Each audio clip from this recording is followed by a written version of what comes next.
Hola, ¿cómo estás? ¿Cómo te va? Bueno, un gusto de hablar contigo. Bueno, estamos en vivo para la Asociación Argentina de Derecho Procesal, para Argentina, estamos para Colombia, me acompaña la doctora Ana Linda Solano López. Bueno, son las 5:05 casi, mejor dicho, 17:05 casi para Argentina, deben ser las 15:05 allá en Bogotá, Colombia, ¿no? Así es. Perfecto, bueno. Dicho esto, vamos a dar inicio a este vivo de Instagram. Les voy a dar la bienvenida en nombre de la Asociación Argentina de Derecho Procesal. Mi nombre es Franco Mondino y les doy las gracias por estar aquí, la bienvenida a esta 18ª charla abierta de este ciclo de charlas de los miércoles. Iniciaron allá con el doctor Raúl Pablo Soler, y bueno, la semana pasada hemos tenido la presencia del doctor Sufelato, el cual se ha convocado en este ciclo de conferencias a diversos juristas de renombre internacional de diversos países como España, Italia, Brasil, Chile, Perú, México, y hoy nos toca Colombia. Bien, quiero agradecer especialmente a las autoridades de nuestra Asociación Argentina de Derecho Procesal, especialmente al doctor Jorge Rojas, nuestro presidente, a nuestro vicepresidente, al doctor José María Salgado, que son artífices de este ciclo de conferencias y quienes generosamente me han invitado una vez más como moderador de la presente conferencia. Además, quiero agradecer profundamente eh, a nuestra gurú tecnológica y espiritual, que es la doctora Romina Moreno, que facilita y nos contiene a quienes intervenimos en todo este ciclo de conferencias a la distancia con recursos tecnológicos y de lugares tan remotos como es Córdoba, como es Buenos Aires, como Bogotá, Colombia.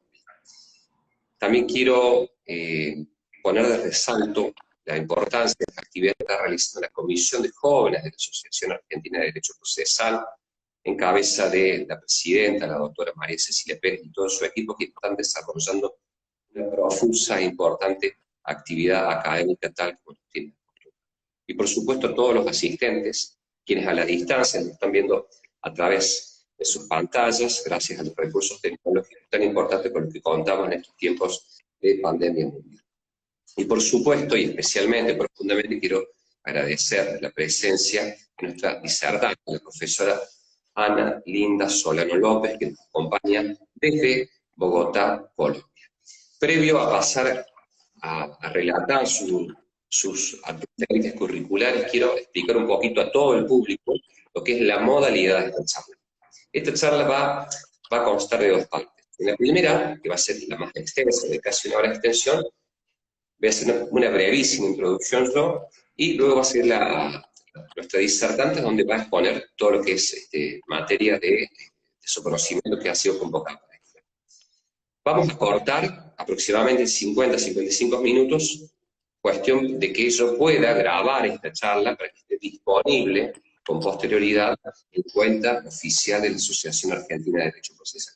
Pero nos vamos a volver a conectar al minuto, a los 2 minutos, para que tengamos en cuenta el segundo segmento de esta charla, que es donde el público va a interactuar con nuestra disertante y poder hacerle preguntas que van a ser filtradas, seleccionadas, entre todas las que pasen, esperemos cumplir con todas las preguntas para que la doctora Solano López pueda responder. Es un tema muy interesante. Desde ya dejo invitados a todos los asistentes a la próxima charla del miércoles 26 de agosto que nos va a estar acompañando el doctor, el profesor Heitor Sica de Brasil, que va a hablar sobre tratamientos de procesos repetitivos, que va a estar moderado por la Asociación Argentina de Derecho Procesal, por el profesor Federico Sedlacek. Bien, dicho toda esta presentación, esta introducción, voy a pasar a contarle un breve resumen de los datos curriculares de nuestra disertante, la doctora Solano López. Ella es abogada, consultora en Derecho Penal, Política Criminal e Investigación Criminal, con énfasis en delitos económicos financieros, con experiencia en los sectores público y privado, tanto a nivel nacional como internacional. Además, es profesora investigadora de la Universidad Externado de Colombia, tiene experiencia como directora de la Policía Económico-Financiera de la Fiscalía General de la Nación de Colombia, y directora de articulación de policías judiciales especializadas. Además, es asesora del fiscal general de Colombia en materia de política criminal y directora de la Escuela de Fiscales e Investigadores Penales de la Fiscalía General de la Nación. Además, es autora de Mujeres y Corrupción, los impactos diferenciados de la corrupción en las mujeres de América Latina, entre otros antecedentes. Y el tema de su disertación es un tema muy interesante, que es el siguiente: vulnerabilidad, corrupción y trata de personas, eslabones de una misma cadena criminal. Yo me puse un poquito a analizar, investigar el tema de nuestra disertante, y habla de como eslabones de una misma cadena criminal, la vulnerabilidad, la corrupción y la trata de personas. Es decir, vulnerabilidad, por eso hay una serie de interrogantes que ya quiero empezar a plantear a nuestra disertante. ¿Qué hace referencia con la vulnerabilidad? ¿Qué sectores de la población se pueden entender como los más vulnerables? Los niños y las mujeres, ¿qué lugar ocupan en esta temática o en este análisis en particular? Además, ¿cómo se relaciona la dimensión de género en esta cadena, estos eslabones de corrupción, de vulnerabilidad y trata de personas? Es decir, ¿es necesario incluir la dimensión de género en políticas o en estrategias anticorrupción en nuestra región? Además, ¿qué implica la extorsión sexual como forma de soborno, como forma de cohecho, donde ya la moneda de cambio no es el dinero, sino el favor sexual? Además, ¿cómo incide en América Latina, ¿no?, lo que hace de corrupción y género, la falta de datos empíricos, la falta de visibilidad, la falta de conocimiento sobre esta problemática?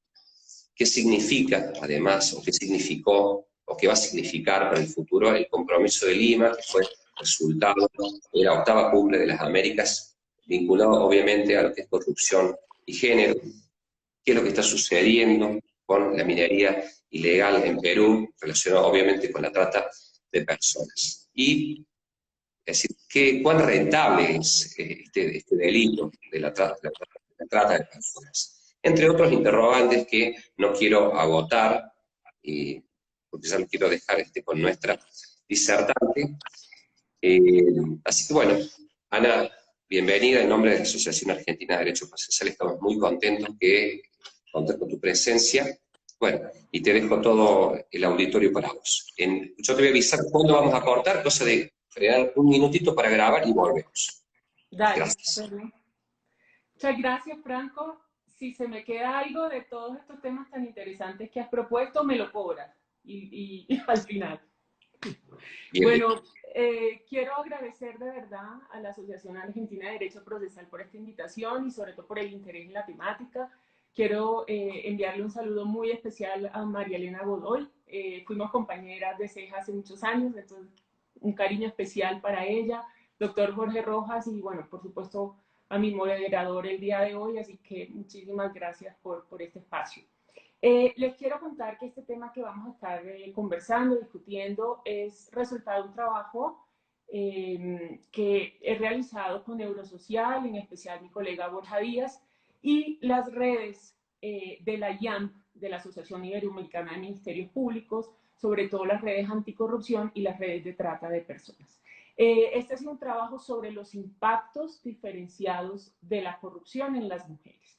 Y desde allí, es decir, desde los impactos de la corrupción en las mujeres, es que uno, ojalá me pregunten más de este tema en la próxima sección, porque me gustaría profundizar más sobre ese contexto general, pero desde allí es que nosotros llegamos a esa relación que tú planteas, Franco, mujer, vulnerabilidad, corrupción y trata de personas, como esa gran triada, pues por decir.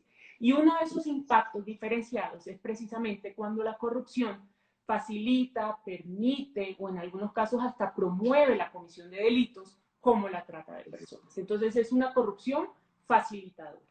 Y aun cuando directamente no involucre a la mujer en la relación corrupta, digámoslo así, en la solicitud y de la dádiva, en esa relación bilateral que pueda haber frente a un escenario de soborno, de corrupción, sí la puede impactar de manera directa en casos como cuando tú decías, la mujer puede llegar a ser hasta objeto de la relación corrupta, es decir, convertirse ella misma en la moneda de pago.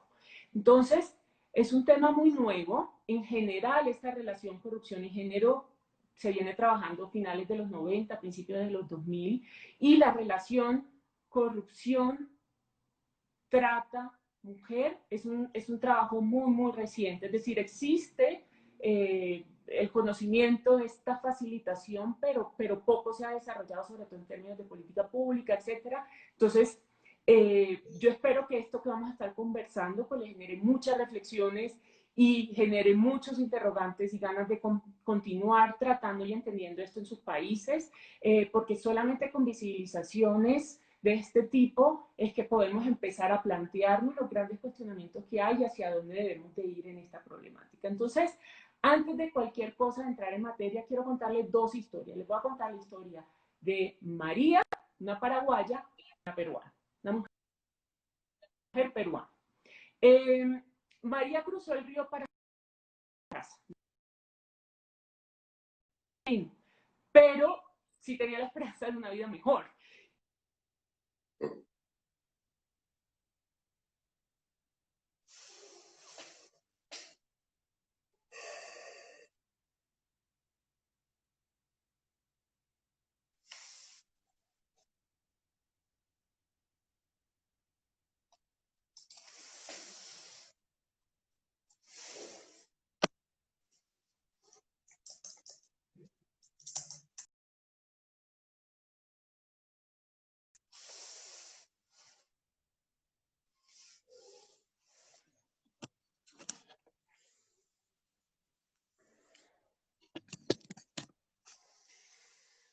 Bien, se desconectó la doctora, ya le volvemos a conectar.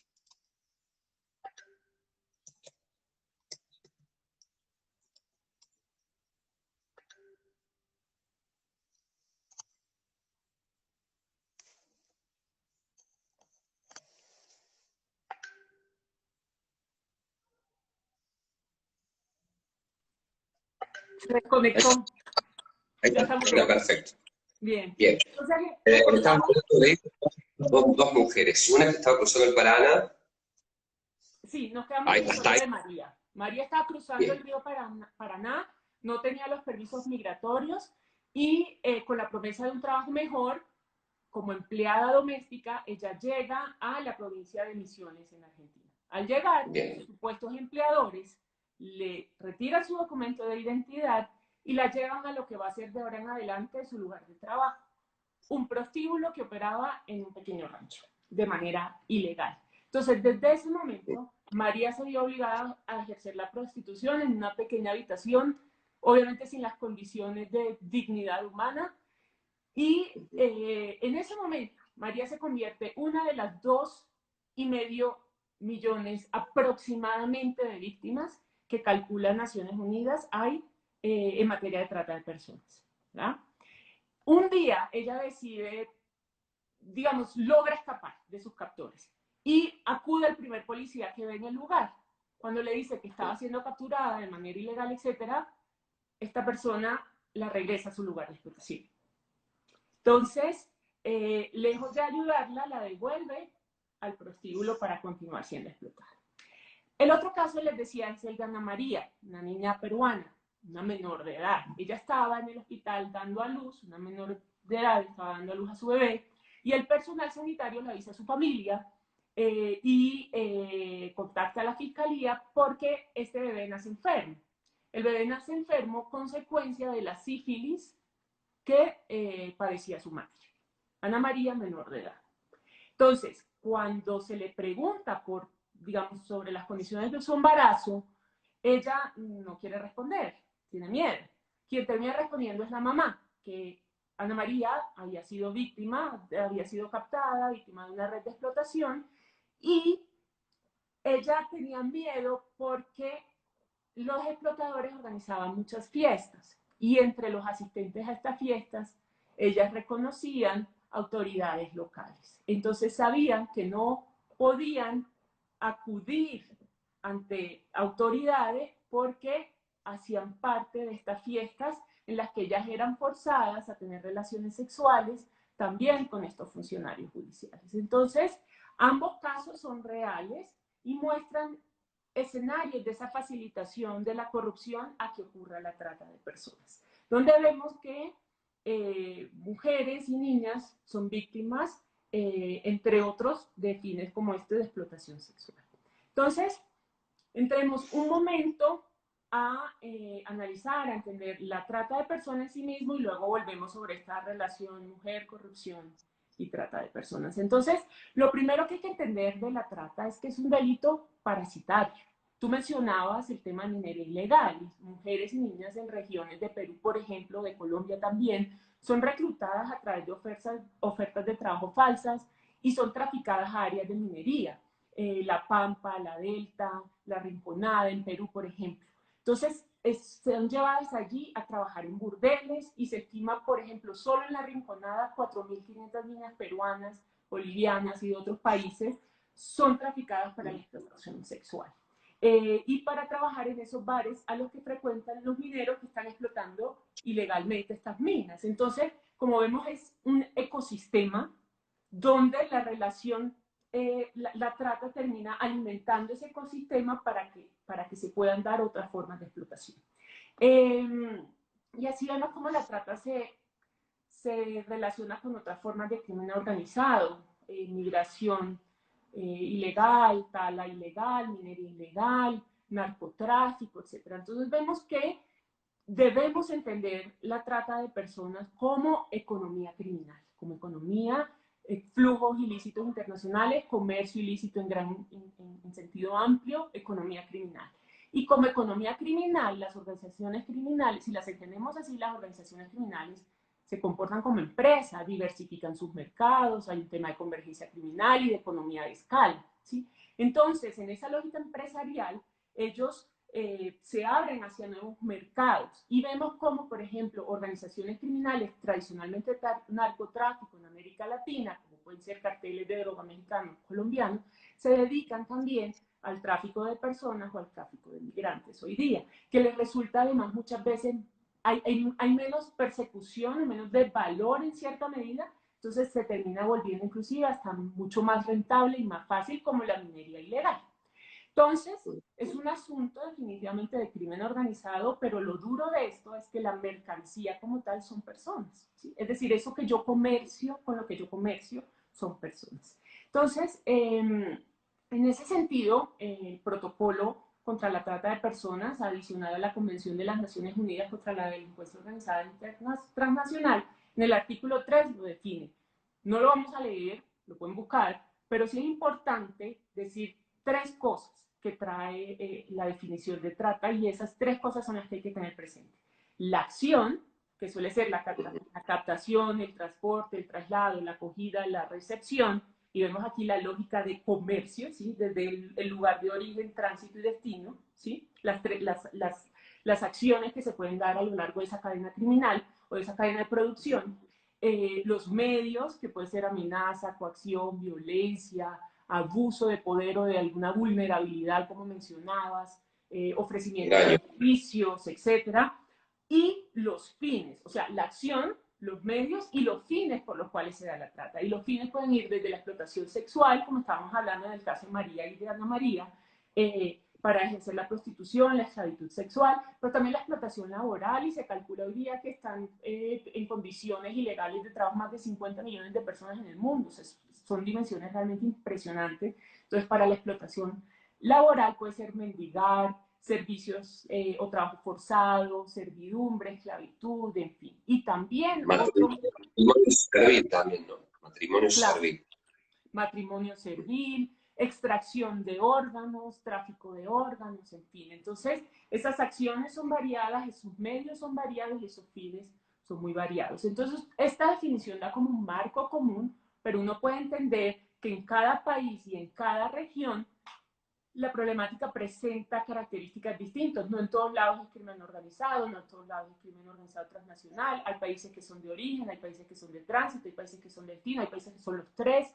Entonces, digamos que la problemática es muy variada. Entonces, teniendo en cuenta estas tres características, uno puede tratar de entender en cada contexto cómo se manifiesta. Es un negocio rentable, Franco, como tú mencionabas hace un rato. El tráfico de personas y la trata de personas son, en términos económicos, es posible la tercera o cuarta economía criminal. O sea, de todas las economías criminales, representa el tercer renglón de ingreso. Estamos hablando, se calcula más o menos en 157 billones de dólares anuales. Entonces, es mucho dinero. Y en medio de la pandemia, esto hay que decir, ha florecido más. Es de las economías que se han desarrollado más. Entre otras cosas, se está moviendo mayor población hacia la pobreza extrema. Y al moverse ese bloque de población tan grande hacia pobreza extrema, son personas que están dispuestas a asumir mayores riesgos laborales, aceptar condiciones menos idóneas laborales, o son más fácilmente susceptibles a ser engañadas y caer en estas redes de explotación. Entonces, ojo que en medio de la pandemia, nuestros fiscales en la región, conozco muchos casos que se están adelantando en este momento, pero hay mayor vulnerabilidad, como tú decías, y es un negocio que se está desarrollando en la impunidad y está creciendo. Entonces, una economía criminal en ascenso en medio de la pandemia. Entonces, estamos hablando que debilita la economía al ser parte del crimen organizado transnacional, afecta la seguridad global y la seguridad de nuestros países, pero también es una grave afrenta a los derechos humanos y a la dignidad humana, ¿sí? Y es un asunto de género. ¿Por qué es un asunto de género? Porque factores como el sexo, la edad, el estado migratorio, la procedencia étnico-lingüística, la pobreza, determinan mayor vulnerabilidad a ciertos grupos poblacionales a ser víctimas, entre ellos mujeres y niños. Mujeres y niños representan, de todos los fines de explotación que estábamos hablando, más o menos el 79% de las víctimas de explotación. Y específicamente el grupo poblacional de mujeres, más del 51%. Entonces estamos hablando que hay un importante sesgo de género. Entonces, si hay este sesgo de género, ojo, nuestras políticas públicas en materia de trata de personas deben tener un enfoque de género y deben tener en cuenta estas condiciones que pueden generar esta mayor vulnerabilidad en estos grupos poblacionales, como tú estabas mencionando. Caso colombiano, por ejemplo, se decía que las mayores víctimas son madres cabezas de familia, o sea, madres tratando de buscársela, pues rebuscársela, como se dice en Colombia, para mantener a sus hijos. Entonces, que madres cabezas de familia son las mayores víctimas y que les ofrecen $18,000 al año, cifras así que son muy llamativas para que trabajen en hoteles en el exterior o cuidando mayores, o sea, trabajos que en principio son normales o que ellas no verían pues como una situación extraña, pero que terminan siendo formas de atraer víctimas para ser explotadas sexualmente. Entonces, estas redes se aprovechan de todas estas vulnerabilidades, pero no todas las vulnerabilidades son pobreza. Vulnerabilidad en última puede ser cualquier sueño, cualquier deseo que la víctima tenga. Un novio, una beca, ganas de viajar, en fin, ellos saben detectar cuáles son estas intenciones, cuáles son estos deseos. A veces son captadas, por ejemplo, en hospitales, mujeres que están con sus hijos enfermos y que de pronto no tienen dinero para el hospital y aprovechan esas vulnerabilidades. Entonces, digamos que ese es el tema. Es un asunto... Y hay una cuestión, Ana, que leyendo un poquito, me quedé sorprendido con relación a esto, de que al ser relacionado siempre la trata de personas como que los reclutadores son hombres, es como que las mujeres bajan la guardia con otras mujeres. Y esas mujeres bien son reclutadoras, es como que entran en confianza con la víctima y asumen ese papel principal de captarlas. ¿Es así esto? Es muy interesante ese punto porque además nos pone como en la caracterización de quiénes son los captores, quiénes son las víctimas. Porcentualmente hablando, son mayoritariamente hombres los captores que mujeres. Sin embargo, como tú decías, mujeres suelen ser lo que se conoce como el enganche, esa primera relación, ese primer eslabón en la cadena criminal, por varias razones, entre otras, por un círculo de explotación. O sea, mujeres que fueron víctimas luego entran a trabajar en la organización y pasan a tener un rol en esa organización, y normalmente es un rol de captación. Llama la atención estos roles de mujeres en estos eslabones bajos de las cadenas criminales. Esto se ve en microtráfico, se ve en extorsión, en las maras en Centroamérica, y se ve muchísimo en el tráfico. Varias son las razones, pero sobre todo este ciclo no virtuoso, pues, de personas que ingresan como víctimas y luego van avanzando, por decirlo así, en la organización y nunca salen de ese círculo de explotación. Entonces, digamos que sí, esa caracterización de los captadores, así como de las víctimas, es fundamental. Aun cuando volvemos al punto, mayoritariamente son importantes, y hacer una cadena criminal tan larga, pues son muchos los que participan, y los dueños del negocio criminal no suelen ser siempre los que están en estos momentos. Y en países, por ejemplo, de origen, como puede ser Colombia, siempre se capturan a esas mujeres o individuos, se dice el jefe de la banda, pero era el jefe del eslabón de captura o de ese pequeño pedazo de toda esta cadena tan grande que hablábamos. Entonces sí es supremamente importante esa caracterización del negocio, de las víctimas, pero también de quiénes son los tratantes, y por supuesto que en eso las mujeres juegan un rol fundamental también, como mencionabas.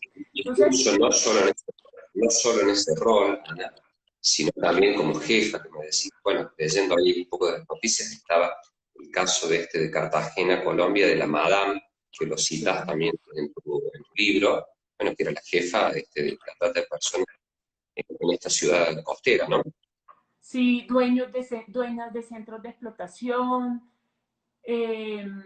O sea, es interesante ese análisis en dos vías, o sea, la mujer y esos impactos como víctima, pero también los roles que puede tener en estos distintos niveles criminales. De todas formas, yo siempre vuelvo y digo, lo pongo en perspectiva, porque puede ser de ese labón, de ese lugar de explotación o de ese lugar de captación, pero no perdamos de vista como la integralidad del negocio, que muchas veces pues es mucho más. Es cierto también, como mencionas, que hoy día se están tercerizando ciertos componentes del crimen organizado, o se compartimentan las responsabilidades, se especializan las organizaciones, entonces tienes jefes, cabecillas de segmentos de la organización, pero digamos que el negocio como un todo, muchas veces no son visibles quiénes son esos dueños, y hacia allá es que hay que apuntar, entrando un poco en esa parte investigativa, de elevar el nivel de la cadena criminal. Y efectivamente, pues nada obsta a que sea un hombre o sea mujer, aunque vuelvo y digo, en términos de números, sigue siendo mayoritariamente hombres, pero muy visible el rol de la mujer en esa captación inicial, en ese primer eslabón, de acuerdo, completamente. Volvemos al punto entonces de los,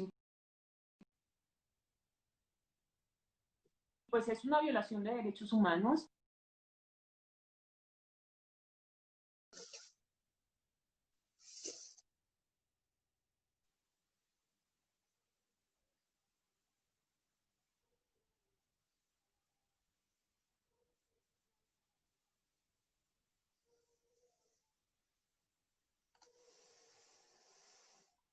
Se desconectó Ana, ya volvemos con ella. Acá estamos otra vez.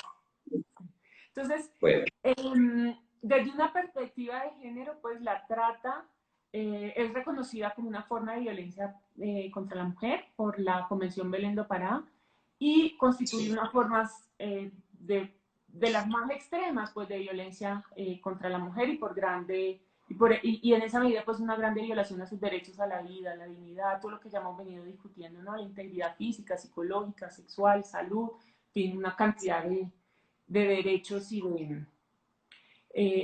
la dignidad misma, pues, de lo que son las víctimas. Y ahí tú mencionabas los datos, Franco, al principio, ya hay un tema de subregistro fundamental que afecta muchísimo que la toma de decisiones en esto no sea tan acertada como debería ser, porque no se dimensiona enteramente la problemática. Entonces, se estima que una de 20 o 30 mujeres, o de una de 20 o 30 víctimas son reconocidas como tal. O sea que hay una cifra negra, una cifra oculta muy alta, Y son más visibles las formas de explotación laboral y sexual, pero como tú mencionabas, hay tantísimas más, matrimonios serviles, lo que hablábamos, extracción de órganos, etcétera. Entonces no es visible para muchos otros adopciones ilegales. Entonces hay cantidades de temas que no son visibles necesariamente y sobre la cual hay gran subregistro. Y por eso, pues la falta de información, la falta de datos, la falta de información hace que las respuestas no sean necesariamente tan efectivas para contrarrestar el delito. Hemos dicho que es un delito parasitario, que hay crimen organizado, que es rentable, muy rentable, que hay un sesgo de género y que esto afecta gravemente los derechos humanos de las víctimas. Sumando a este cóctel tan poco, como que no genera un buen aliciente, se suma todo esto un gran subregistro que estábamos diciendo. Entonces, entrando un momento a la relación corrupción y trata. Es muy importante decir de entrada que sin corrupción no hay trata de personas. Y los fiscales que están liderando este tema en la región es algo que enfatizan muchísimo. Sin corrupción no hay trata de personas. Es decir, si uno quita ese factor como si fuera una ecuación matemática, si uno le quita eso, no tiene resultado trata de personas. Es así de contundente. Y esta relación es importante en términos de corrupción y mujer, porque es que si lo llevamos al escenario de Objetivos de Desarrollo Sostenible, el ODS 16, ¿sí? El que busca luchar, sociedades en paz, luchar contra la gran criminalidad, etc., evidencia que la corrupción es un obstáculo para la consecución de la igualdad y el empoderamiento femenino. Y resulta que la igualdad y el empoderamiento femenino son fundamentales para lograr la agenda del 2030 de desarrollo. Entonces, la corrupción te impacta la consecución de ese objetivo de desarrollo sostenible. Entonces, sí, la corrupción es un factor causal para la trata de personas y varios estudios empíricos muestran que los países que hacen menor esfuerzo para combatir la trata son los que tienen los más altos niveles de corrupción, o los países que tienen los más altos niveles de corrupción tienen fracaso en la implementación de políticas públicas contra la trata de personas. Entonces, realmente hay unas correlaciones ahí bastante importantes. Y es que es interesante, tú mencionabas la explotación sexual, ¿sí? La explotación sexual es cuando para un pago de facilitación, una coima, un tema de cohecho para acceder a servicios públicos, la moneda es sexualizada, ¿sí? Entonces, normalmente se da en contextos también de abuso de poder porque es población vulnerable para acceder a servicios públicos. Entonces, si entendemos ese tipo de corrupción, vemos muchas similitudes con la trata de personas. Hay una situación de poder, un abuso de esa situación de poder, una vulnerabilidad de la posible víctima. Y contrasta esta importancia en términos de gran criminalidad, crimen organizado, facilitación de gran criminalidad, etcétera, es decir, esta relación causal de la corrupción frente a la trata de personas contrasta con las pocas estrategias, no casos concretos, sino estrategias de política pública o estrategias de persecución que realmente le apunten a perseguir la corrupción asociada a la trata de personas. O sea, es una causa muy importante, pero hay pocas estrategias articuladas para combatirla. Y vemos que la corrupción se puede presentar en muchos puntos posibles de esa cadena de producción, en el lugar de origen, tránsito o destino. Pero también esa corrupción facilitadora se puede presentar en la cadena de la administración de justicia o en la cadena de protección de aquellas víctimas o testigos. Es decir, no solamente en la cadena de producción del delito como tal, por decirlo de esa manera, sino también en la administración de justicia o en la administración de los sistemas de protección. Entonces, lo que vemos en el sistema privado, además. También, exactamente. Un segundito. De acuerdo. Y muchas veces en esos círculos de explotación de ecosistemas ilícitos que hablábamos, como por ejemplo alrededor de la minería ilegal, etcétera, se da inclusive participación del sector privado y digamos, es un ecosistema muy complejo también, como decías. Entonces vemos que en situaciones donde hay mayor vulnerabilidad, pobreza, migración, etcétera, cuando más debería poder acudir a las autoridades a pedir ayuda, protección, etcétera, hay unos riesgos importantes de ser revictimizada o de esa corrupción facilitadora de riesgo. Entonces, cuando más hay necesidad de protección, de ser protegidas esas víctimas, pues se da este tipo de violencia institucional, por decirlo así, que las mantiene en esos círculos de explotación. Entonces, y en muchos casos, esta corrupción puede ser pequeña, o sea, el caso lo vamos a ver como de un funcionario que ve que aquella explotación está ocurriendo y no hace nada, pero puede ser también corrupción sistémica o endémica de aquel país, es decir, puede ser parte de circuitos de facilitación de corrupción mucho más amplios. Entonces, entremos un segundito en lo que pueden ser estas posibles tipologías de corrupción asociada a la trata, ¿te parece? Entonces, uno es funcionarios públicos. A ver, decíamos hace un rato que hay hasta cierto sentido por esa situación de abuso de poder parecido entre los delitos en ciertos casos, ¿verdad? Entonces, a veces, al haber tal situación de poder público, pues autoridades pueden ser inclusive los dueños del negocio criminal, es decir, los dueños de las redes de explotación o de los lugares de explotación. Y el informe de la CICIG de Guatemala reseñaba unos casos donde autoridades eran los dueños de estos centros de explotación y lavaban dinero a través del sistema de transporte de taxis. Ojo, que los taxis, si yo quiero controlar el lugar, esas redes de movimiento por la ciudad, tanto para captar clientes como para controlar a las víctimas, son importantes. Entonces, de alguna manera, son dueños de todo el circuito, la dinámica económica y criminal.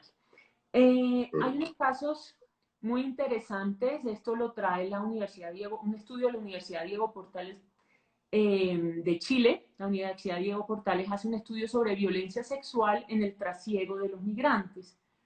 Lo importante es que, digamos, les traigo el ejemplo de este estudio, pero es tal vez de lo que más se presenta en la región y es esta violencia sexual, esta sextorsión o corrupción sexual asociada al trasiego de migrantes o a la trata de personas. Y es cuando la violencia sexual se vuelve la moneda de pago para facilitar ese pago de facilitación de la autoridad que se hace de la vista gorda, que avisa de que va a haber un operativo, etcétera. Todas estas acciones, pues, además de dinero, el favor sexual, el mal llamado favor sexual, se vuelve la moneda de pago.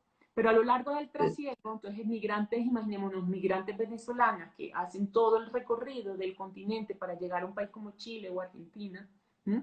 Para no solamente son usadas como moneda con la que se transa a lo largo del trasiego, sino que además, al ingresar, al no tener los documentos, etcétera, pues son la forma de pago o un pago adicional al que se ven sometidas es este. Expedición de documentos falsos. Entonces, por ejemplo, documentos de migración, permisos de operar los lugares de explotación. Hablábamos de permitir que opere el lugar de explotación o ser miembro de la red, entonces policías de vigilancia que permiten, avisan que va a haber un operativo, etc. Falsificación de documentos, y hay un caso muy interesante en Argentina donde una investigación mostró que se falsificaban supuestas inspecciones al lugar y se falsificaron testigos y había todas unas supuestas diligencias que se habían realizado que nunca se realizaron, simplemente para ocultar que estos lugares estaban operando. La inactividad judicial, hablábamos también que en la cadena de administración de justicia se da y muchas veces hay inactividad judicial que permite que sigan operando estos lugares de explotación o estas víctimas continúan siendo explotadas, pues sencillamente llega un caso y no se mueve, no se hace nada. Y último, que me parece supremamente importante también, es la explotación del miedo. Muchas veces estas relaciones son hasta simuladas, pero con tal de digamos, se abusa de la supuesta relación que existe o se hacen estas fiestas, como veíamos en el caso de Ana María, etcétera, pero es para explotar el miedo y que la víctima nunca acuda o salga de ese círculo de explotación. Entonces, estos son algunos de los casos, solamente algunos de los que hemos levantado pues, en todo este trabajo en la región, fiscales, víctimas con las que hemos conversado, nos han narrado estos hechos. Entonces, estas situaciones, ¿qué desafíos nos presentan? Y estos desafíos son aplicables tanto para la trata de personas en sí misma como para esta relación que estamos profundizando de corrupción y trata de personas. Entonces, falta integrar los enfoques y las prioridades. Por ejemplo, las prioridades en materia de corrupción están asociadas a grandes licitaciones y estos grandes escándalos de, no sé, los Odebrecht de la región, ¿verdad? Pero vemos estos roles de facilitación de la corrupción asociada a otro tipo de gran criminalidad, que tenemos que ver cómo las prioridades en materia anticorrupción también dan cuenta de este rol de facilitación frente a otro tipo de criminalidad. Entonces, integrar los enfoques y acercar las prioridades es como un reto importante. Bien. Hay unas decisiones. ¿Cuál es como para cortar un poquito, o tengo una pregunta de eso, ¿cuál es el papel de Eurosocial, este programa de la Unión Europea? ¿Cuál es el papel? De Eurosocial. Sí, pues mira, pues gracias por la pregunta. Básicamente, tiene una línea de acción en el área de gobernanza, es decir, todo lo que se hace en términos de transparencia, acceso a la información, lucha anticorrupción, tiene una línea que es mujer y corrupción. Y de todo ese universo que se puede dar entre estos dos temas, como puede ser mujer y corrupción, se centra en los impactos diferenciados de la corrupción en las mujeres. Entonces, desde el 2018 viene realizando como un diagnóstico, un entendimiento de lo que es esta temática en América Latina y propiciando diálogos entre sociedad civil y autoridades, sobre todo fiscalías, acercando fiscalías como la de anticorrupción y la de trata de personas, impactando en el posicionamiento de estos temas en la región, como mencionabas hace un rato, lo de Cumbre de las Américas y otro tipo de acciones regionales que ya empiezan a visibilizar estos impactos diferenciados de la corrupción en las mujeres y a generar como líneas de acción tanto nacionales como regionales. Entonces, digamos que Eurosocial ha sido un facilitador de estos diálogos y tiene acciones concretas con la IAN, con Transparencia Internacional y otros actores para fomentar ONU Mujeres, ONUDC, varios actores para propiciar estos diálogos y generar acciones concretas, reformas normativas que se puedan necesitar, fomento de herramientas. Por ejemplo, se está desarrollando una herramienta tecnológica que permita transversalizar los riesgos de la corrupción y la trata de personas, estos riesgos que veíamos en los casos, un poco como diagnosticarlos, visualizarlos a través de una herramienta tecnológica con los casos, y así es un propiciador pues de que se trabaje esta temática en las regiones. Entonces, digamos que parte de ese trabajo es esto, comentar o integrar esos enfoques. Retomando los retos, es muy interesante decisiones que ya empieza a hacer el Poder Judicial argentino, la Cámara Federal de Casación Penal. Ya hay decisiones concretas que hemos analizado con los fiscales de tu país que evidencian que hay que iniciar tempranamente las investigaciones de la corrupción asociada a la trata. O sea, hay un mandato, le está diciendo, ojo, investigue temprano, porque está investigando tarde esto, lo está investigando separado y se pierde mucha información a lo largo de ese caso. Y esto es muy importante, es una causal relevante, entonces investiguelo tempranamente. Entonces, me parece muy interesante que ya decisiones de ese tipo empiecen a visibilizar que hay que hacer esa conexión tempranamente. Obviamente hay un tema de levantamiento de información, los datos que tú decías, y ahí volviendo a poner un ejemplo de tu país, es que es líder en la región en este tema. Está la Cumple con los claro, estándares mínimos.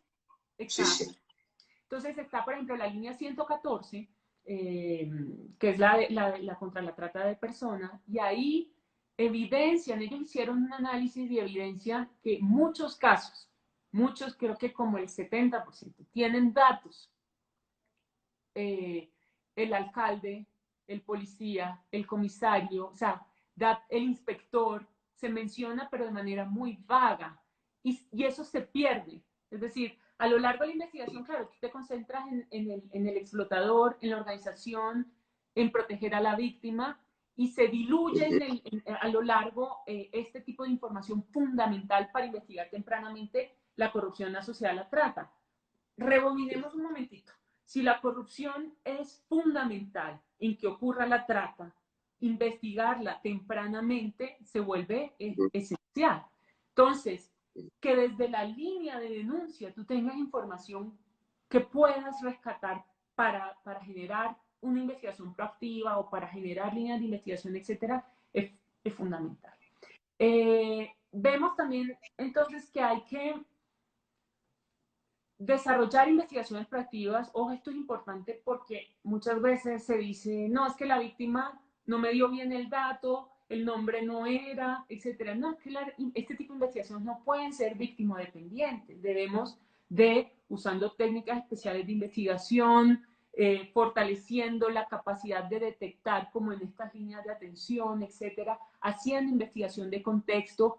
Investigación de contexto es básicamente fortalecimiento de análisis criminal y otros tipos de análisis que yo recojo todos estos elementos y hago un análisis mucho más sistémico para entender un contexto, una situación que se me puede estar presentando y generar iniciativas investigativas que me puedan fortalecer los casos. Entonces, fortalecimiento del análisis criminal, investigaciones proactivas, aprovechamiento de las técnicas especiales de investigación, capacitar a los funcionarios que recepcionan denuncias, pero también, por ejemplo, a los funcionarios de escuchas. Y por ejemplo, los fiscales en otros países me decían, mira, es que los fiscales de trata, las escuchas me hablaban de muffins y pastelitos que se iban a llevar al comisario.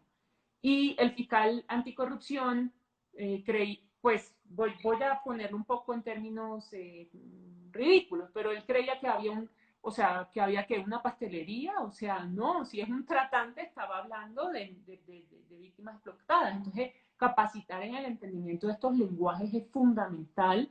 Tener elementos de investigación que me permitan elevar el nivel de a quien yo persigo. Y siempre volvemos al tema de los eslabones bajos. Entonces, eso ocurre también en corrupción, en policía de calle, etcétera, pero muchas veces eso hace parte de estructuras más grandes que son las que realmente permiten que aquello opere. Entonces, ¿cómo elevamos el nivel? Pues con investigaciones proactivas, mayor análisis criminal, sistémico, tácticas de investigación propias de la corrupción, como puede ser la persecución del dinero, finanzas públicas, y el dinero no es solamente en términos financieros, en que seguir el rastro del dinero se puede hacer también en términos de inversiones que se hacen en cash.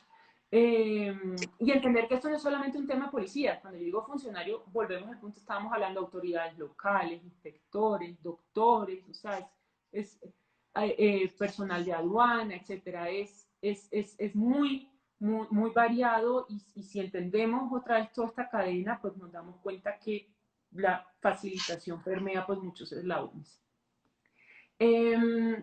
Entonces, ¿qué podemos hacer? Me imagino que ya estamos a punto de cerrar esta primera parte. Sí, ¿Cuánto tiempo? 2 minutos.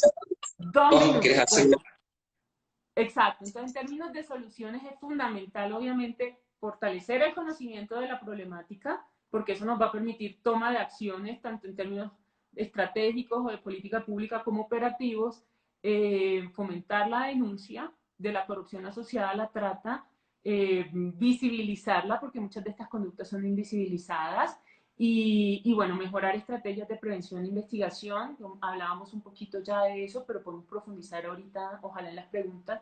Y ojo, visibilizar y perseguir estas formas de corrupción sexual que vienen instrumentales a la trata de personas y que muy poco se entiende de ellas como formas de corrupción y de explotación en sí mismas. Bien. Tenemos unos minutos o 3 minutos más si querés explayarte sobre algo más, si no cortamos y volvemos a debatir. Dale, bueno, sobre este punto de sextorsión y trata de personas o corrupción sexual y trata de personas, pues yo creo que tendríamos que hacer otra charla de esta, porque la verdad es un tema muy eh, importante en sí mismo, pero me parece que es necesario visibilizarlo, entender Sí. la explotación sexual como forma de corrupción, entender que la moneda de pago no se limita al dinero y a partir de esta visibilización y este entendimiento como manifestación de corrupción, generar formas de persecución que además tengan enfoque de género, tengan estos componentes de protección de la víctima, pero que es una moneda de dos caras, pero que lo entiendan en su verdadera dimensión de corrupción.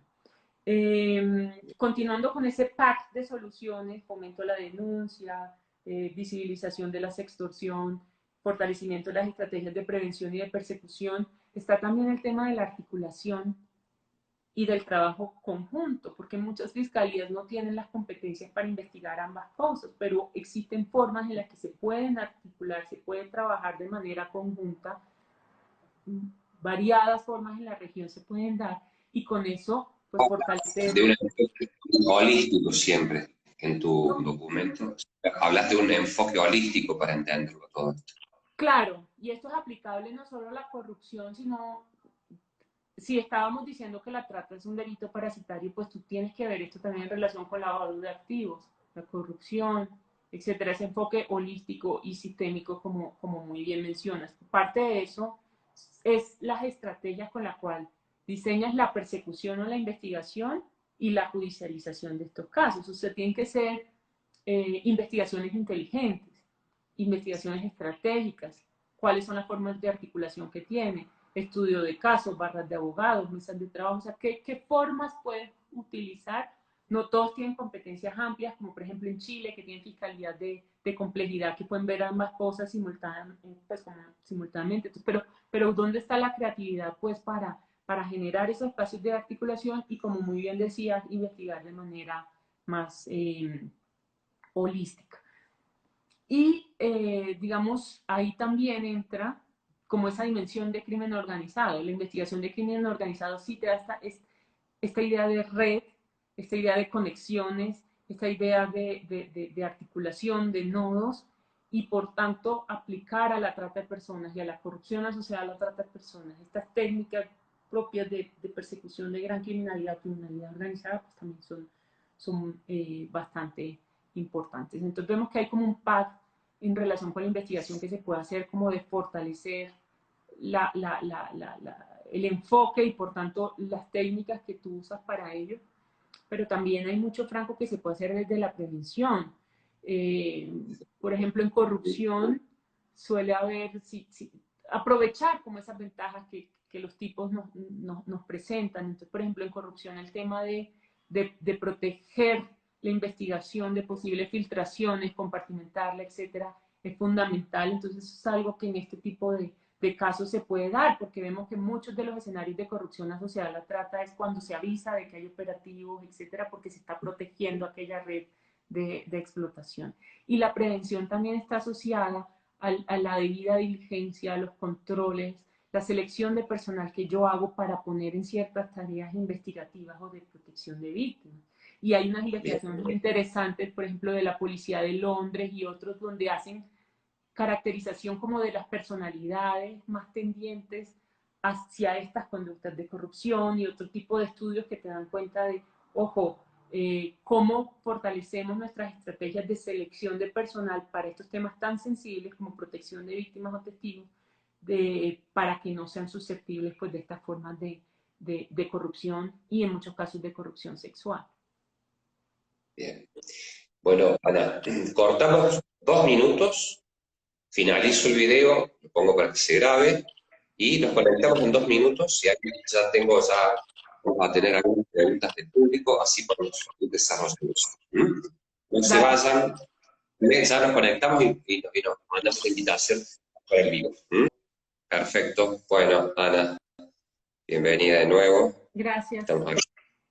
Estamos bueno, con algunas preguntas ya del público, que te las paso a relatar.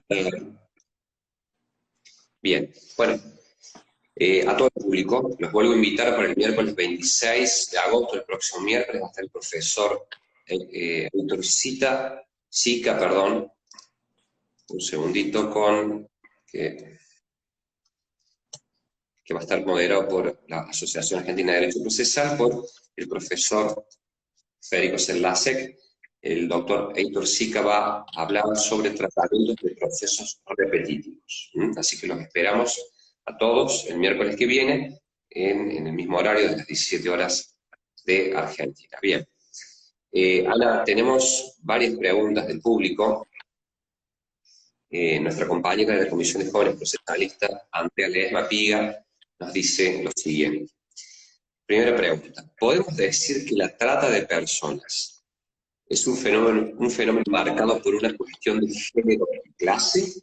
Y segunda pregunta, ¿cuáles son las formas más comunes o frecuentes de captación de personas en Colombia? Qué influencia tienen las redes sociales en la captación? ¿Se entendió? Bueno, sí. Bien. Bueno, la primera, decíamos al principio que tiene un sesgo de género importante y que mayoritariamente las víctimas son mujeres y niñas. Mujeres y niños, 79% son mujeres y niños, 51% son mujeres, entonces hay un sesgo importante de género. Y hay vulnerabilidades asociadas a pobreza, asociadas a etnia, asociadas a país de origen, asociadas a muchos otros factores. Digamos que siempre, junto con la corrupción, se entiende que la pobreza es tal vez el factor más relevante para, eh, para que tenga lugar la trata de personas, para que una víctima sea posiblemente víctima de explotación. De todas formas, vale la pena destacar lo que hablábamos hace un rato, Franco, y es, ojo, que no es solamente un tema de pobreza, las vulnerabilidades. Las organizaciones criminales explotan cualquier deseo, sueño que tenga la víctima. Entonces decíamos, las vulnerabilidades pueden ser una niña hablando por internet, y aquí entra el tema de las redes sociales, y un supuesto novio y es un captor. Eh, una estudiante que quiere irse al exterior y ganarse una beca, una persona que está trabajando pero quiere mejores condiciones, o quiere viajar, o quiere estar en otro lugar, entonces hay unos temas de eso, lo que les contaba que mencionaba el fiscal en Colombia, que les dicen que es que van a trabajar en un hotel cuidando ancianos, es decir, como nunca les van a decir, oye, que es que ven que vas para una red de explotación. O sea, siempre hay, digamos, volvemos al tema de los medios. Hay acciones, hay medios de captación, algunas veces hay violencia, pero no siempre hay violencia. Entonces eso es importante. Entre las formas de captación, volvemos al punto, están las redes sociales, están, muchas veces son familiares también. Y conocí a una víctima muy especial en Perú, y ella contaba cómo el primo había llamado a la organización y le había contado que ella ya estaba ya de vuelta. Muchas veces recordemos, no siempre hay una organización detrás, muchas veces son los propios familiares los que entregan a las niñas, a veces engañados, pero a veces también como medio de sustento económico. Entonces, digamos que ese tipo de escenarios pues se pueden presentar, y claramente, y más en este contexto nuevamente de pandemia, las redes sociales son fundamentales para que esto tenga lugar. También, como volvamos a la lógica de cadena, hay muchas campañas que involucran, por ejemplo, a medios de transporte, aerolíneas, eh, transportes de buses, etcétera, porque son actores que pueden detectar esos movimientos, que pueden darse cuenta cuando una persona está como con ciertos, esos detonantes, esas alertas rojas que pueden ver que algo está teniendo lugar. Agencias de modelaje, en fin, es tantas formas de engaño podamos imaginarnos frente a estos tipos de población vulnerable. Bien, bueno, acá hay la segunda pregunta, Ana. No sé quién la ha formulado porque no tengo el autor, pero dice, si la profesora puede describir buenas prácticas de persecución penal en la región. Claro, entonces, hablaba, por ejemplo, Colombia tiene formas de investigación en contexto, que son formas de priorizar casos e investigar en contexto, es decir, se entiende toda la situación, y se adelanta sobre el análisis de la situación, un entendimiento mayor de la problemática, y eso me permite asociar casos, o con análisis criminal detectar elementos que por sí solos en un caso pueden parecer poco, pero vistos ya en sistema o en contexto son mucho más relevantes. Entonces, estos temas de análisis criminal y temas de análisis criminal que es muy importante, creo que la experiencia colombiana aquí, análisis en contexto, análisis criminal es muy valiosa, pero por ejemplo, también les comentaba de Chile, que me parece muy interesante. Chile, donde las fiscales anticorrupción, las fiscales de trata, están en una fiscalía que se llaman de complejidad y pueden articular de manera conjunta los casos. También se está dando mucho en la región, hablaba del liderazgo de Argentina, que está capacitando ya conjuntamente, está viendo cómo se fortalecen esos componentes de detección de corrupción en la línea de atención de trata 114, se están como fortaleciendo la información que puede salir de sumarios investigativos y otros están analizando, digamos, de manera articulada para generar investigaciones. Obviamente también temas de persecución de dinero, el típico follow the money, que es más asociado a corrupción, conversábamos, eso también es fundamental. Si estamos hablando acá de economía criminal, estamos hablando de que hay un ánimo de lucro muy importante y que la persecución de esos recursos es importantísimo. Entonces, todo lo que tenga que ver con estas investigaciones articuladas, todo esto que permita mirar más en sistema es importante. Algunas veces tú por competencias en juicio se van los casos independientes, pero llevar investigaciones así articuladas puede ser muy provechoso también para economía de escala. Digamos que si hablamos de que los criminales tienen esa convergencia criminal, pero nosotros cuando investigamos compartimentadamente. Entonces, cualquier ejemplo que te ayude a ti a superar en la investigación, esa compartimentación es fundamental. Perú, por ejemplo, tiene un liderazgo muy grande, tiene formas de atención a víctimas muy rápidas, me parece a mí, pero tienen los problemas que comenzábamos de filtración de información, de que se avisa de que hay operativos. Y en todo esto, sobre todo, no tanto hablando de la corrupción asociada a la trata, pero sí de la trata propiamente. Argentina, Perú, Colombia tienen sistemas de protección a la víctima muy fuerte, generando esas unidades de protección muy importantes y eso también creo que es fundamental. Todo ese sistema de protección que se tiene que crear alrededor de la víctima. Esas creo yo son algunos ejemplos de buenas prácticas en la región que vale la pena destacar. Entre muchos otros, porque digamos que en esta materia hay mucho compromiso de sacar adelante los temas. Bien, acá tengo una pregunta, gracias, tengo una pregunta de una persona que creo que lo conoce, Elena Godoy Berroca. Hola, ¿cómo estás? Está siguiendo hablando, Elena. ¿Cómo estás, Elena? Dice, dice lo siguiente, Elena, dice, si considera adecuada la existencia de redes de fiscalías especializadas en temas de corrupción y trata de personas para potenciar y robustecer la investigación penal de estos temas, así como crear equipos conjuntos de investigación transnacionales. Un poco de lo que venís hablando, ¿sí? Ajá, pues fundamental, y hacia eso le ha apuntado el trabajo que se ha hecho. Bueno, tú me preguntabas ahorita precisamente del tema eurosocial y las redes de allá, y eso es precisamente lo que se ha hecho, acercar el trabajo en estas redes eh, para generar protocolos de investigación conjunta, para generar entendimiento conjunto de la problemática y muchas otras estrategias que se están como a las que se está orientando ese punto, entre otros, Elena, pues precisamente el tema de grupos conjuntos de investigación.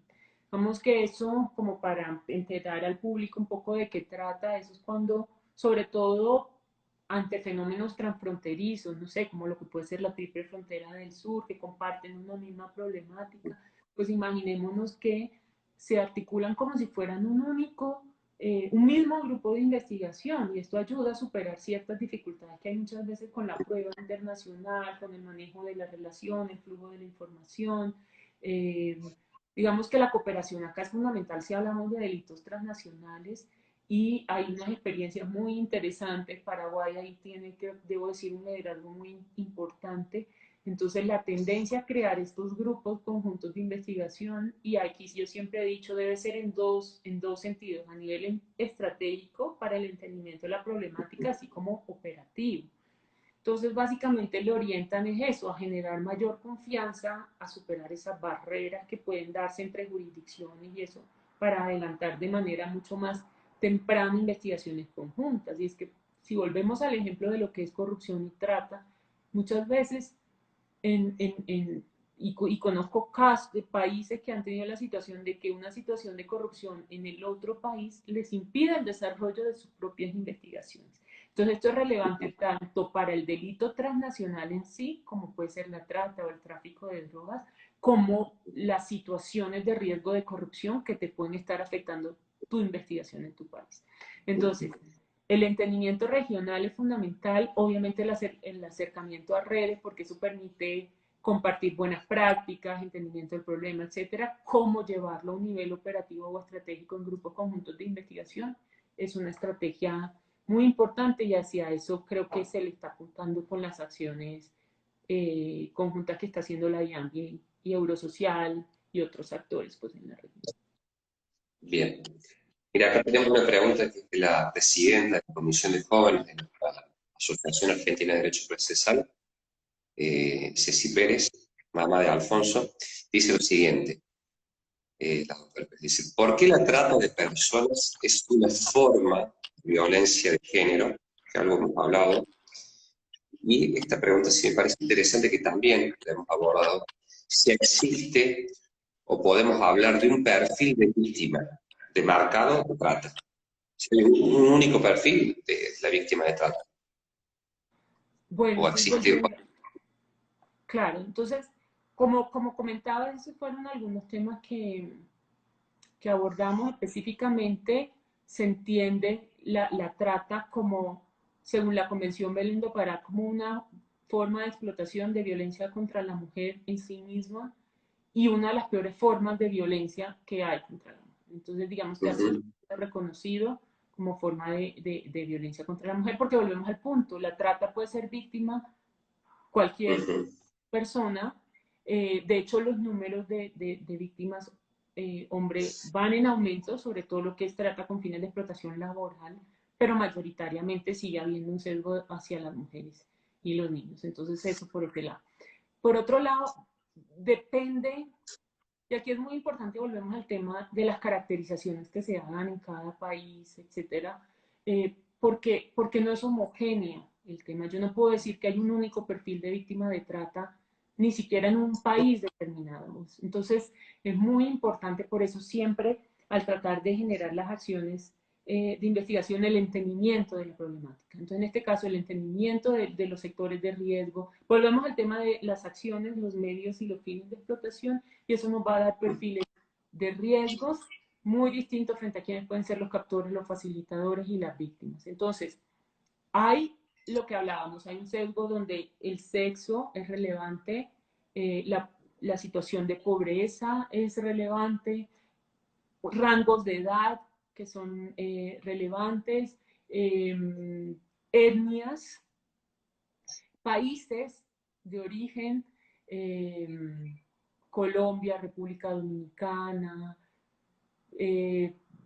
hay una variedad, América Latina en general es sobre todo susceptible a que hayan mujeres víctimas que son para tanto trata doméstica, porque volvemos al punto, no toda la trata es transnacional, vamos a trata doméstica, se trata en el mismo país, por ejemplo, en Colombia se da entre regiones y temporadas pico, entonces hay mucha captación, por ejemplo, en lo que es el eje cafetero y un lugar de explotación es Cartagena, como mencionaba, y por épocas hay un flujo de personas, de mujeres, de víctimas y de clientes que se mueven hacia eso. Entonces no me atrevo a dar un único perfil, si hay muchas vulnerabilidades, como hemos dicho, menores de edad, en fin, pero esa caracterización en particular creo que depende del perfil del país, si es de origen, tránsito y o destino, y obviamente pues de ciertas circunstancias particulares. Claro, claro. No sé si era una pregunta compuesta o si respondí todo. Sé si Mira, vale. acá tengo otra pregunta de nuestra vicepresidenta de la Comisión de Jóvenes, Valeria Di Bernardo. nos dice lo siguiente, dice, ¿cuál es la actividad dentro de la investigación para determinar la red de datos? La actividad en técnicas de investigación, pues las técnicas especiales de investigación acá son fundamentales, lo que tiene que ver con escuchas telefónicas, seguimientos, vigilancias, eh, agentes encubiertos. Conozco unos casos muy importantes, por ejemplo, en Chile, donde se combinaron muchas de estas técnicas para detectar unos temas de explotación muy importantes. Yo creería que tal vez eso es lo fundamental. Volvemos al punto, a veces las investigaciones de trata son víctimo-dependientes, entonces se depende mucho de lo que diga la víctima, y la víctima, volviendo al tema del facilitador de corrupción, por ejemplo, tiene el nombre mal, o no se sabe, sí, o tiene el nombre mal, o reconoce caras, pero es muy difícil luego de hacer la persecución de esta persona. Entonces, investigaciones proactivas acá también son fundamentales.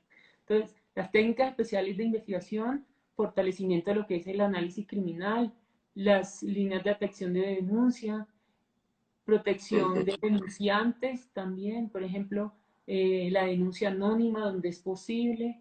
Y aquí pueden entrar sociedad civil. Conozco varias en la región que, por ejemplo, tienen temas de denuncia anónima. Muchas veces denuncias que parecen, por ejemplo, de ruidos en el vecindario, en realidad son temas de explotación, son lugares de explotación ilegal.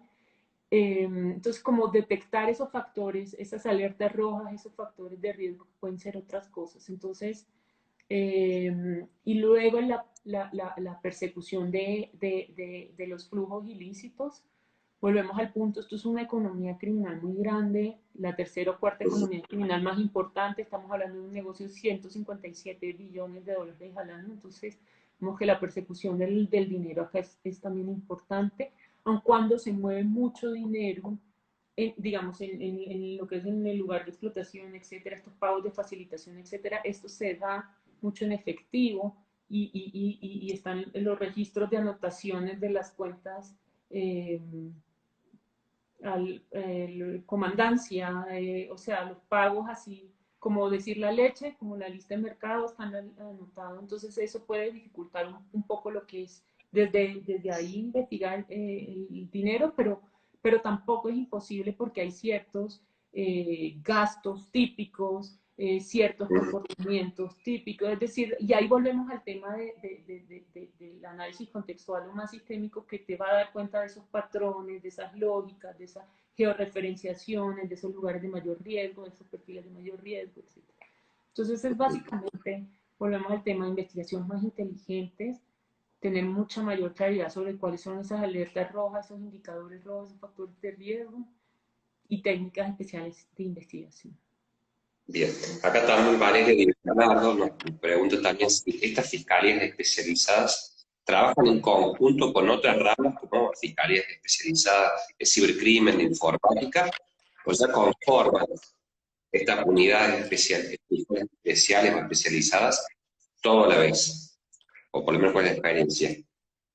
Claro, entonces ahí depende del marco normativo y de las estructuras de las fiscalías de cada país, ¿verdad? Entonces comentábamos que, por ejemplo, está el caso de Chile, donde tiene fiscalías de complejidad, está el caso en Argentina, donde se da muy buena articulación entre la Protex con la de lavado, con la de anticorrupción, están, por ejemplo, el caso de Colombia, donde tiene grupos de investigación que te pueden investigar varios de estos componentes al tiempo, si bien pues son grupos como el que, digamos, yo dirigía, que podía trabajar simultáneamente en la investigación de extensión de dominio con la de lavado, con la de corrupción, así fueran fiscales independientes, y es una manera de compartimentar pues la información, pero también de aprovechar economía de escala. Claro, el tema cibercriminalidad es fundamental. Entonces, yo creo que depende de la estructura de cada país tratar de generar esos espacios de articulación, ya sea porque tienen competencia para todo. Entonces, por ejemplo, que Costa Rica, por ejemplo, su fiscalía puede investigar todo lo asociado. Entonces, un fiscal que vea que en el caso de trata puede investigar los componentes de la corrupción también. Pero yo creo que acá la especialidad no entendida compartimentando, ¿sí? Porque la especialidad, como la solemos entender, compartimenta, sino una especialidad que me permita mayor profundidad de conocimiento, pero con la suficiente articulación para no perder la comprensión integral del problema, es lo que es esencial. Y eso lo puedes conseguir con, volvemos, fiscalía que se junte para trabajar un caso completo, derivaciones de casos que tal vez sería lo más sencillo en términos de integración es, oiga, fiscal anticorrupción, mire que detecté esto.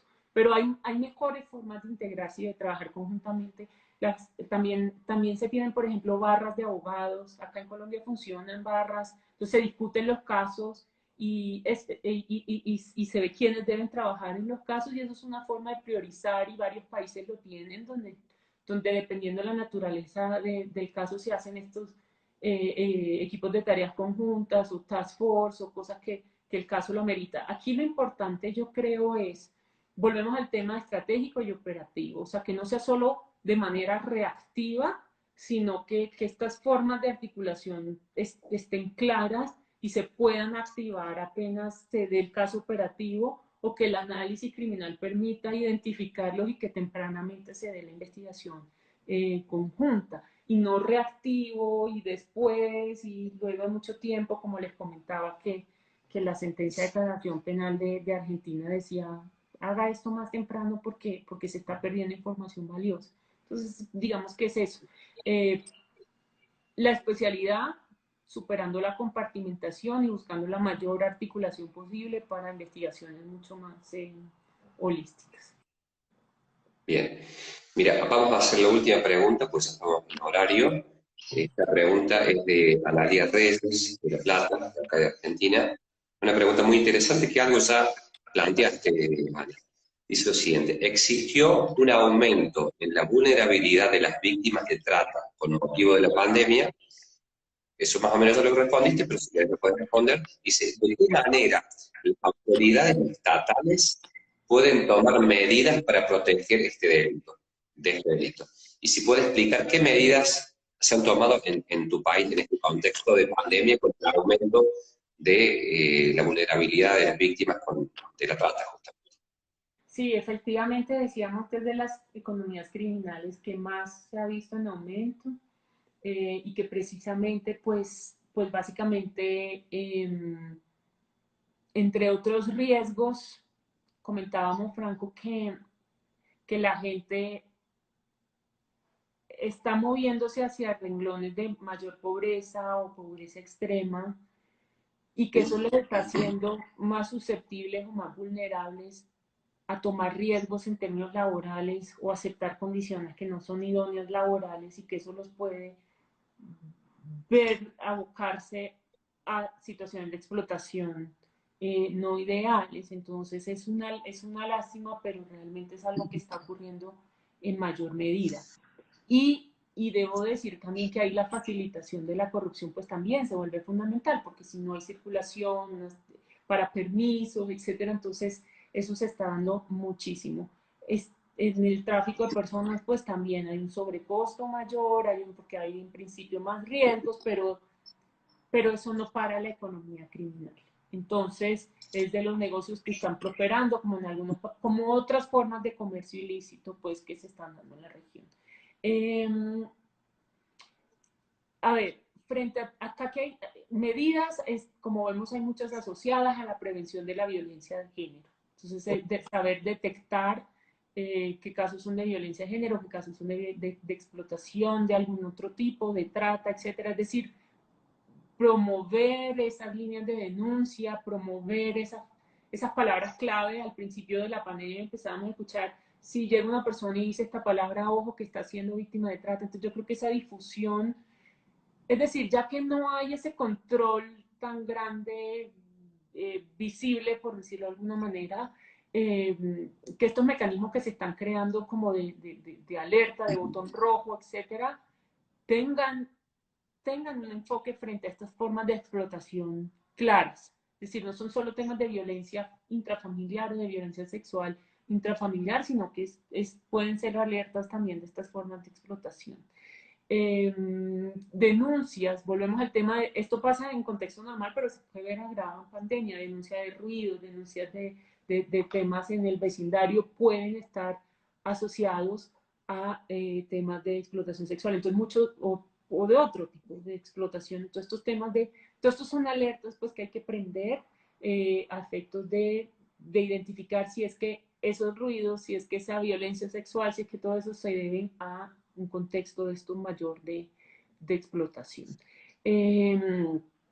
Las ayudas económicas en esto también es fundamental. Si esa mayor pobreza o si esos riesgos en términos de pobreza son una de las principales causas, todas estas ayudas económicas y todos estos temas que se están haciendo orientados a prevenir, pues deben ayudar también a esos elementos. Entonces yo creería que mayor visibilización, mayor conocimiento de cuáles son esos riesgos que se están presentando y las formas de detectarlo, y evitar pues que esas vulnerabilidades se vuelvan como un factor mayor. Entonces todos estos temas en términos económicos que se están haciendo, de capacitación, de educación, es decir, es verdad que, por ejemplo, uno de los riesgos mayores que se están viendo es que mayor educación en línea está haciendo mayores vulnerabilidades en línea.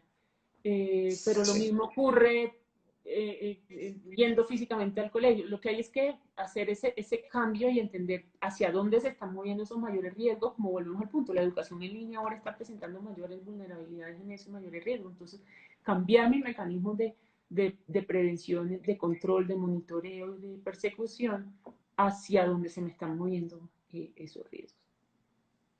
Bien, bueno, la verdad que ha sido muy enriquecedora tu charla, Ana. La verdad, muchísimas gracias en nombre de la Asociación Argentina de Derecho Procesal. Hay muchas más preguntas, lamentablemente no podemos abarcarlas a todas porque estamos en horario, que fue lo que hemos pactado. Lo último que quiero dejar invitados nuevamente para el miércoles 26 de agosto, que presencien la disertación del doctor Heitor Sica de Brasil sobre tratamiento de procesos repetitivos, moderado por el doctor Serlacek. Te agradezco enormemente, Ana, tu participación. Es un tema que está muy bueno, muy enriquecedor, y hay que seguir visibilizándolo. Yo quiero cerrar esto trayendo a colación una cita, un extracto que tenés en tu documento, de tu libro, que es de la Asociación Internacional de Mujeres Jueces, o de Jueces Mujeres, que cuando habla de la medición, y lo voy a leer textualmente porque me llamó la atención y lo quería exponer, dice lo siguiente: a pesar de su efecto desproporcionado en las mujeres, la corrupción que implica explotación sexual escapa a la medición en los análisis de corrupción estándar, y no es visible en la manera como se manejan las estadísticas institucionales. Esto, sumado a que no se denuncia, significa que la evidencia sobre su prevalencia y las formas que adopta es generalmente anecdótica, en lugar de sistemáticamente registrada.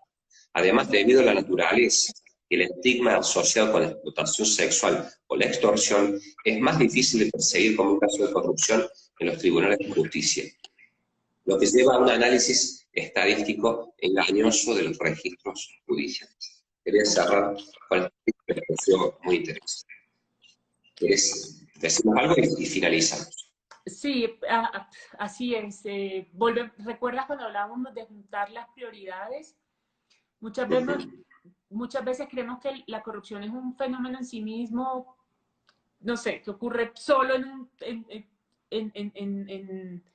la relación bilateral, o que ocurre solo, pero la corrupción es instrumental, es facilitadora de otra criminalidad. Y si no se persigue esa corrupción facilitadora, esa corrupción instrumental, sino que me quedo solo con la relación bilateral, pasa esto.